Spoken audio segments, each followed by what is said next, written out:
So Vince, let's dive into Nebraska? our 2021 college football preview. Okay. Yes. We wrapped up our Notre Dame preview, and what we're going to do here is we're going to kind of go through and give our Power 5 conference predictions. We're going to do who we predict to win the divisions and then the championship games. Okay. And then we're going to the winners. Okay, it's all good. It's all good. I'll give you time to think about it. I'm good. We're good. Let's roll. And then we're going to make our predictions for the college football playoff. No, we're not going to do championship and all that kind. We're just going to do our predictions. Who makes it in? Yeah. Yeah. So let's talk about that. And it's funny that like no one was talking about what we were talking about with Notre Dame. Like everybody kept talking about the Illinois thing. Now there's like an Ian Book conversation raging, which I really wish would end like right now. But we're going to talk. We're going to make these predictions, and we're going to start with the ACC. Okay. I have been back and forth on this one. I think the Atlantic, Vince. I have Clemson. I imagine you have the same. That's why I've winning everything. So I've been back and forth on the Coastal. Okay. Between North Carolina and Miami. Okay. I like this Miami team more than a lot of people do. I do. And I think that had they not got destroyed by North Carolina at the end of last season and then just an embarrassing that's Miami being Miami kind of way. Right. I think the expectations for this Miami team would be a lot higher. And I like this team. I think the problem that I have with them is the schedule. That's my concern with Miami. I think Miami they have a little bit more of a challenging schedule. I mean, they start off with Bama, which won't hurt them in the conference, but then they play at North Carolina, at Florida State, right? Like that part of it is tough. And then North Carolina, when you look at North Carolina's schedule, North Carolina doesn't play Clemson. They get Miami at home. They're at NC State, at Pittsburgh. They get at Virginia Tech. So, like, if they beat Virginia Tech, I mean, Miami's going to have to beat them at home to just have a chance to tie.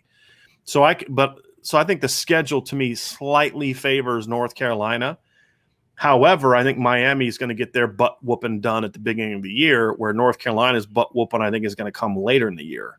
Ooh, now, the game that to me is going to determine the winner of the Coastal is, in my opinion, Vince, is going to be a late season game between North Carolina at Pitt. Really, Pitt is going to be involved in this thing. Yeah, huh? Here's the reason. So they just played Notre Dame, right? So let's say that Miami and Pitt and Miami, North Carolina both have a loss. Let's just say that, right? And let's say that Miami's conference loss was to North Carolina, okay? Because here's Miami's conference schedule.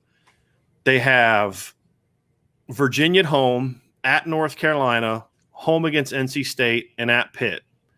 And then home against Virginia Tech or Georgia Tech, at Florida State, home against Virginia Tech, at Duke. So they got 2 tough games in the schedule, okay? Miami at Pitt is going to be a battle. That's going to be part of this conversation, right? That's going to be part of when I look at it to say, okay, that Pitt to me is going to have a say in who wins. That makes sense. But here's the thing that comes down to it for me. I think Miami's going to beat Pitt because I think they have too many athletes for Pitt. But here's the reason this North Carolina game would concern me a little bit, and I think could be a factor is. So North Carolina has a stretch of Florida State on October 9th, Miami on October 16th, bye week, at Notre Dame, and then home against Wake Forest. As we know, Wake Forest is one of those teams that runs a lot of plays. I mean, they're going to lead the nation in plays again this year. They got a lot of skill players coming back, and that's the kind of game where like it can wear you out. That Thursday, November 11th, they play at Pitt. So that's my concern for North Carolina. It's not only does that Pitt game come late in the year, November 11th, but it comes after a stretch of games where you play Florida State, Miami, Notre Dame on the road, and then Wake Forest, who again is going to run more plays than everybody else in the country. And so to me, when I look at that, I say, Vince, that to me is a game that concerns me if I'm a North Carolina fan. Okay. If Pitt wins that, if Pitt beats North Carolina, then I'm predicting Miami to win it. And at the end of the day, originally when I made my prediction, I had North Carolina, but I'm actually going with Miami. I think we're getting a Miami-Clemson rematch in the rematch from a couple years ago in the ACC title game, and I have Clemson winning that one. Okay. But I think the Coastal is going to be one of the more intriguing battles this year because I think Virginia Tech's going to have a say. I think Pitt's going to have a say. And I think Miami, North Carolina. I think there's going to be 4 good teams. None of them are great. Yeah, right. None of them are great. They're all going to lose at least 2 or 3 games in conference I'm referring to. Sure, yeah. But I think it's going to be a fun battle for college football diehards. But I think whoever wins is going to be obviously beat by Clemson. I can't wait. That whole spiel you just gave gets me excited to watch football. That's what makes college football fun. Okay, all right. Yeah. So who are you ultimately taking out of that division? I'm going to go with Miami. And okay. when I did my predictions on the message board a couple weeks ago, I went with North Carolina. That's what I said. I keep going back and forth. Yeah, I hear you. But at the end of the day, I'm going to go with Miami on this one. I've got all my championship games set here. So I went with North Carolina. Mm-hmm. Okay. Versus Clemson and Clemson winning, which I can't really fault you for because I said the same thing 2 weeks ago on the message board. and I could see that. So I said I probably regret saying this tomorrow. That's how back and forth I've been. Yeah, no, I get that. It's been a battle. So let's go Big Ten next. Okay, Big Ten. I've got Ohio State. Shocking, right? Mm-hmm. Versus Wisconsin. Yeah, which has kind of like been a normal thing. Yeah, the Wisconsin's division is just not good. There's just not enough competition yet. Now, I think, someday I think Purdue may be able to have a say in that. Aren't they on that side? Yes. Yeah, they are on that side. I think maybe they could have a say, but just not yet. So yeah, it's Wisconsin, and I'm not sure it's all that close in the Big Ten West, right? Versus Ohio State from the Big Ten East, and then obviously I have Ohio State winning. I mean, Ohio State's been in 1, 2, 3, 4, 6 of the 10 Big Ten title games, and part of that is because I don't think they were eligible they were eligible the first year, but they stunk. That was the year that Luke Fickell let them. In 2012, they weren't eligible. So in the last 8, they've been in 6 of them. They've been in 4 straight. So taking Ohio State's a no-brainer. Yeah. Wisconsin has also been in 6 of the 10 Big Ten title games. Right. So we're really going out on a limb here. We really are. By predicting Ohio State versus Wisconsin. Yeah. But as you said, I don't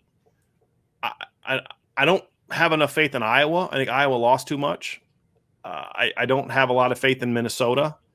I don't have a lot of faith in Purdue being good enough to me, I think Purdue's worried about just getting to a bowl game. I don't think sure. that Yeah, I'm a Purdue fan. I'm not worried about, or was this year we win the West? It's like, can we please have a winning record? Like, exactly. Nebraska's getting, smacked in the mouth right now by Illinois. Although Adrian Martinez, he just now took off for a long run. So at least he can do that still. But did he score? 20, 15, 10, touchdown, Nebraska. They're still getting killed. It's now like 30-16. So I think this one's a bit of a no-brainer. Okay. And I could see Wisconsin getting in with 3-4 losses. Yeah. Yeah. That's right. that's how mediocre I think the West is going to be.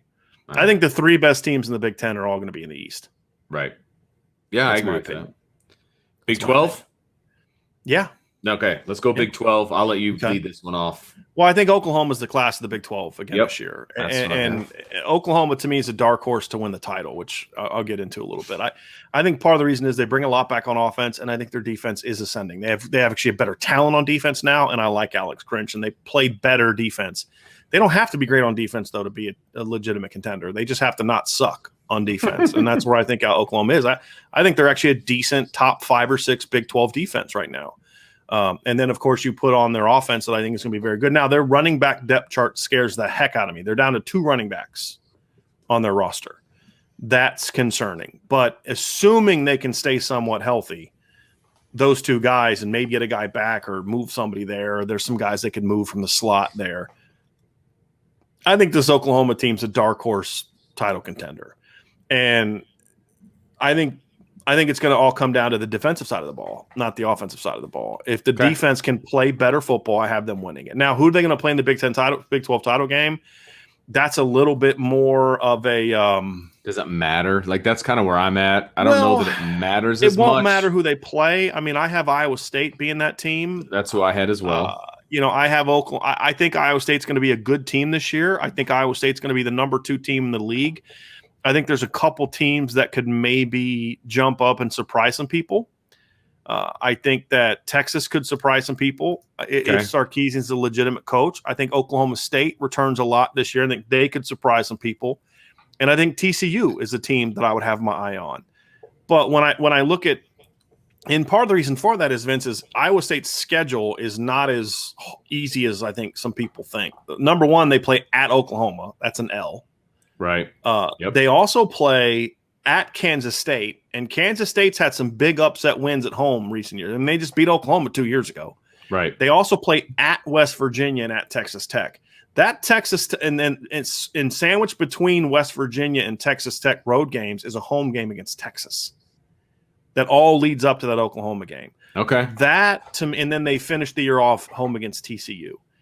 That stretch of at this here's the thing for Iowa State. They have a stretch of at Kansas State, home against Oklahoma State, at West Virginia, home against Texas, at Texas Tech that leads into their at Oklahoma game.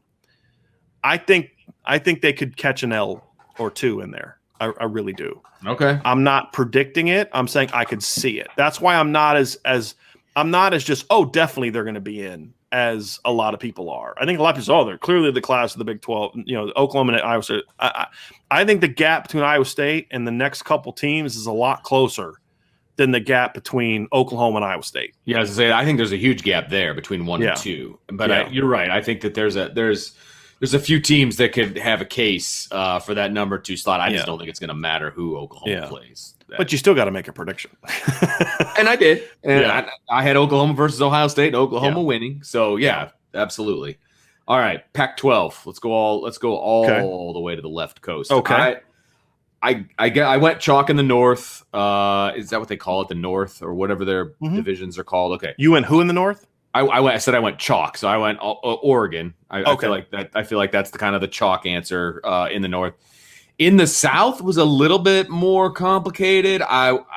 Look, we just got done obviously doing our talk about Notre Dame and the schedule and why that I'm scared of USC.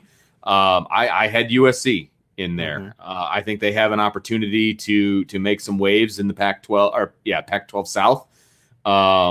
Utah is always tough, but I don't think Arizona State, Colorado, I don't think they're going to be much. And UCLA, maybe. I'm curious to see what they do today. They're my today sleeper team against Hawaii. Yeah, I'm interested to see how they do. Team.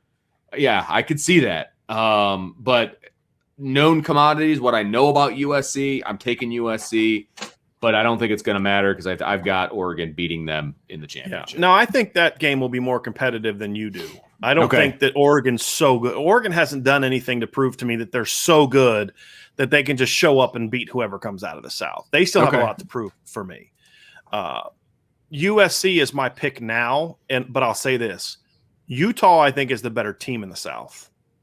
I think USC is going to win it because you have to look at you can't make predictions just with no context. When I look at USC's schedule, number one, they get Utah at home. I think that matters. The other thing is Utah has to play Oregon. Now it's at home, but I think playing Oregon at home, that's going to be a tough game. They get Arizona State at home. They also have back-to-back games at Stanford and Arizona. They play at Oregon State. So there's some games in there that Utah could stub their toe. You look at USC's schedule, they get Utah at home, no Oregon, no Washington.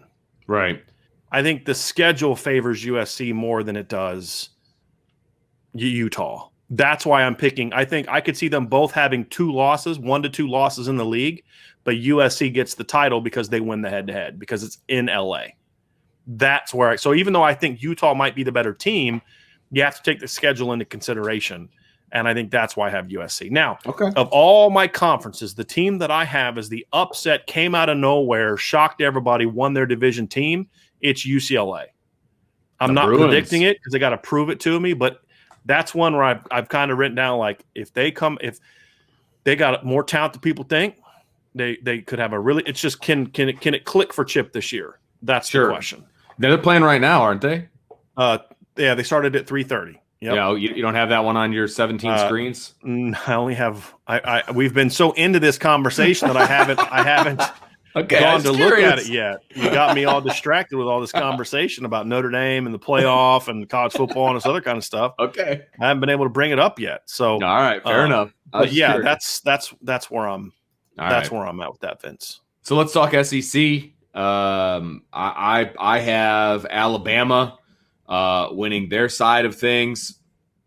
Let me see here. I have it all pulled up here on my computer. Yes, I do.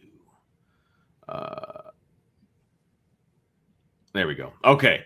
I've got Alabama winning the West. Mm-hmm. I think that, Texas A&M would be the closest to challenging them. But I still think Alabama's a class ahead of Texas A&M right now. SEC East is where we may have differing opinions. I know you're not high on Georgia. I am not high on Georgia. I just don't think that they're coached very well. And other than that, I'm not high on Georgia from a standpoint of I don't think they should be considered like this national title contending team. Right. I still think they're the best team in the East. Okay, I have Florida coming out of the East. Okay. I did pick Florida. So Florida versus Alabama and Alabama winning it. I won't be shocked if Florida wins it because I think Florida is going to be better than people think. I think their defense is going to be improved, and I really like Emory Jones, a quarterback. Right. There's a couple reasons why I have Georgia over Florida. Number one is because I do think they're going to allow JT Daniels to be a little bit more pass friendly than they've been in the past. Even though again I don't like their coaching, but again it comes down to schedule. And that, to me, at the end of the day, that's the big thing. And when I look at Florida's schedule, they play Alabama on September 18th at home. I don't think they can beat Alabama. Although, if they do, great. They play at LSU, they play at Missouri, and then they have a home game against Georgia, or a neutral site game against Georgia in Jacksonville. Neutral site, okay. And then I look at Georgia's schedule, and Georgia doesn't get here. Don't tell me these schedules aren't fixed. I look at Georgia's schedule. There's no you look at the West. There's no Alabama. There's no LSU. There's no Texas A&M. Well, that's also nice. They play Clemson in the opener, and then their conference games are South Carolina at home, at Vanderbilt, home against Arkansas. That's one of their crossover games. At Auburn, home against Kentucky, neutral field against Florida, home against Missouri, at Tennessee, at Georgia Tech. So the two teams that they drew out of the West this year are Arkansas and Auburn. Jeez. So, you're not a Bo Nix fan? You don't think I like Bo Nix. I don't think they have the talent to but that's a game I could see Georgia losing. Imagine what my thoughts would be on their schedule if they were going to play two of LSU, Texas A&M, or Alabama. That's the whole point. Right, exactly. So I think Georgia's going to end up being better than they actually are because the schedule sets up favorably. Whereas Florida could actually be a better team and have a worse record because they got to play at LSU, home against Bama, and then Georgia on a neutral field. Yeah. So that's where I'm coming from on that, Vince. It's kind of like the Utah. Look, the best USC team thing doesn't always necessarily win the division because you're right. Because it's not even has scheduling. To be taken into consideration. It's not balanced scheduling. Yeah, right. Right. So that's kind of how I look at it. I did take Georgia and Alabama. You're gonna now. I said all those things about Georgia. Now is when this show is going to go off the rails. Oh boy! I have nailed Alabama the last 2 years. I said in 2019, I said I see Bama starting to descend, and I predicted that they would not make the college football playoff. And you know what? They did not make the college football playoff. That's true. I predicted 2 losses, and I predicted LSU to be in the playoff. This year, then last year, if you remember, I predicted Bama to win a championship. I said it's going to be their last hurrah because had everybody coming back, and it was a down year in the SEC because LSU lost everybody. I didn't have a lot of faith in Georgia. I don't know, Florida. There was nobody in the SEC that I said that team's going to challenge. I think this is a year where the SEC ascends a little bit and Bama comes down a little bit. And I actually have Bama losing a game in the regular season and then losing to Georgia in the SEC title game. Wow. Okay.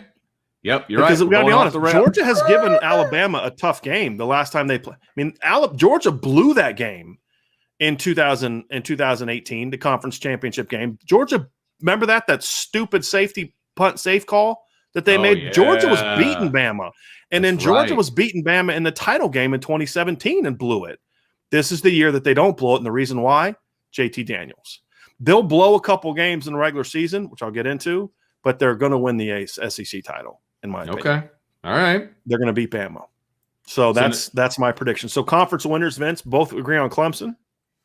Right? Both agree on Ohio State. Did we predict Ohio State to win? I know we said who was going to play. Yeah.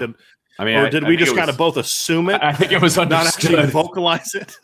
Like you guys needed us to actually say that out loud. Really? Both Oklahoma in the Big 12. And then we both went Oregon in the West, but I think it's going to be a more competitive game. Yeah. And then SEC, you're going Bama, I'm going Georgia. Okay, so there's our difference. All right. So well, now this is obviously going to affect the college football playoff. Vince, it's college football playoff time. And I don't have. Give me your 4. Okay, I've got it written down here. I've got 5 teams written down, and that's not legal. That's not going to work. Right. You got to pick 4, buddy. Yeah. So here are my. Here's what I'm ready. I'm going to do it. I'm going to bite the bullet. See, can you hear that? Crossing one out. All right. Okay. Alabama, Notre Dame, Oklahoma, Ohio State. Okay. Ohio State or Oklahoma. I'm going to go in order of seeds. Oh, I see. I didn't seed them out. I just wrote them down. No, so that yeah, okay. Oklahoma, Notre Dame, Ohio State, Clemson. Okay. First year, there's no SEC team in the college football playoff. Ooh, that's going to get people all fired up. I know. All fired up. But hey, here's the deal. I've nailed the SEC the last 2 years. I said LSU was going to win it in 2019. I said Alabama was going to win it all last year, right? Because it was a down year in the SEC. And I think we can all agree that it was a down year in the SEC. Yeah, absolutely. Right? And so that's where I'm saying I don't think I think they lost too much on the line. I think that the difference between them and Notre Dame is they're playing a great quarterback, but they're having to replace him with a redshirt freshman with 22 career passes. Notre Dame is replacing him with a kid that's been in the Rose Bowl before. Yeah. And also, with all due respect to Javon McKinley, Ben Skoranek, they're not Jalen Waddle and Devontae Smith. No. And they lost Najee Harris. And they lost Pat Surtain from a defense that wasn't very good last year. Right? And so it's kind of like the 2019. I did not think Bama was going to be that good in 2019 compared to Bama. Right. For Bama. So when I say not that good, I'm talking about compared to the team that's won like 7 titles in the last 12 years. Right. And I see this team as the same way. I think they're slowly making a descent. And I think this is the year that it's going to happen. And I think part of it is because, again, part of this is about schedule. And I think Bama's schedule is set up to where I think they're going to drop a game. And because they're in the West, the Florida game is going to be a challenge. They play at Florida. I could see that. I don't predict it. They play at Texas A&M. Ole Miss always seems to always give Bama a tough game, right? I mean, Ole Miss beat them twice with Hugh Freeze.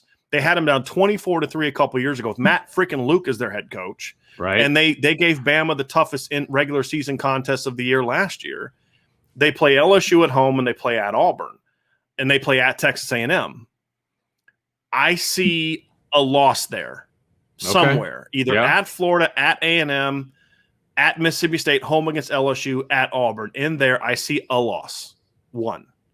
And then they're knocked out. But with Georgia, I see Georgia having 2. I think Georgia's going to lose to Clemson. Now, all this changes next week if Georgia beats Clemson. If Georgia beats Clemson, I think they're going to be a college football team. No, that's a good point. That's a good point. But I have Georgia plays Clemson at home, and they play Florida on a neutral field, and then they're at Auburn. So I have them losing to Clemson, right? Then between Auburn on the road, Florida on a neutral field, I think between one of those 2 games, they're going to lose one of those 2 games. That's where I came down to it. Okay, so that's how I have Georgia having 2 regular season losses, but Alabama having 1. But then Alabama gets beat by Georgia, and you've got a 2-loss SEC team. two-loss SEC teams. And that's basically they're just going to split votes and be correct. Yeah, I see what you're saying. I think they both fall out of the top perfect 4. Storm. Right. Yeah. And you're going to have an undefeated Oklahoma team or a one-loss Oklahoma team, an undefeated or one-loss Ohio State team. And I think both of those losses would be early if they happen, especially Ohio State. I see I had Notre Dame undefeated or one loss, one of those two, but I went undefeated. And then I have Clemson being undefeated or with one loss. I actually have Clemson losing a game. I have them losing a regular season game. I think they'll lose to NC State or something like that. Now that could get interesting. If Clemson has a loss to NC State, SEC people will start talking about, Clemson had only one loss and they lost to a bad team and they play in a bad league, and they're going to pretend in their crazy minds that they didn't lose to Georgia, that Georgia didn't lose to Clemson at the beginning of the year. Right. And that's where it's going to me, where it would come down to. So I've nailed the SEC the last 2 years, right? You remember, Vince, I picked LSU to win it 2 years ago. I know that for a fact. Bama to win it all, bounce back and win it all last year. And this year I'm predicting this is the first year where we see it. Okay. And that's my prediction. And that is then going to give this alliance the ammunition it needs to really buy into pushing back against the SEC. Right, because they'll have all the ammunition. Correct. Because they'll be the only ones, plus Notre Dame, Because obviously. they're going to say, hey, look, the SEC is vulnerable. Right. Now's the time we really gotta push it. Yeah. So that's where I'm at. That's my prediction. Oklahoma, Notre Dame, Ohio State, and Clemson. That's my 4. And I was Alabama, Notre Dame, Oklahoma, Ohio State. So that's I had my Clemson 4. On the outside. That's my 4. I'm not predicting champs today. We're gonna, but that's our playoff team. We'll see how things go. I mean, look, a lot can happen between now and December, whatever, when they pick these teams, right? And the best part is we all get to enjoy that together. That's right. And